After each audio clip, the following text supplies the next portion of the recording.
Efendim bir tane var yurtlarda taşıyabileceğimiz biz talepte de bulunduk. Milli spor salonu nasıl taşıyacağız? Şimdi oranın portatif önceden yapılmış hazır. Mevlana Lisesi'ni, işte Sağlık Meslek Lisesi'ni ve Sultan Abbas'ı.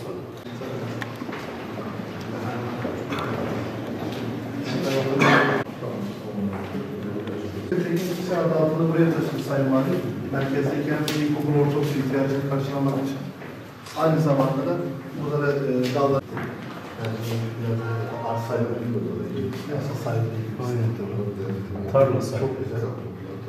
Öğrenciler de yerleşti. Zaten sıkıntı oluyor. Pansiyonumuz da açık. Ama o yol kısmında arsa tarla sahibi açılış. Bir dahaki sene biz erken gidelim, sıkıntılarımızı görelim. Hem inşaat anlamında müteahhitlerdeyken bazı sıkıntılar meydana geldi pansiyonda. Şimdi gidince göreceksiniz. Sıkıntıların çoğu efendim biliyor zaten, biz kendisine arz etmiştik. Pansiyonumuz isterseniz bir bakın. bir şeyde öğrenciler olduğu bir zamanda geliyor. Evet, takıldığım vakit merkezi efendim hazır.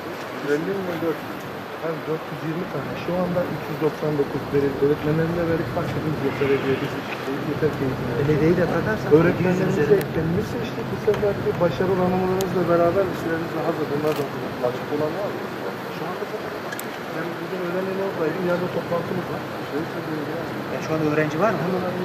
Çıkmış olabilir.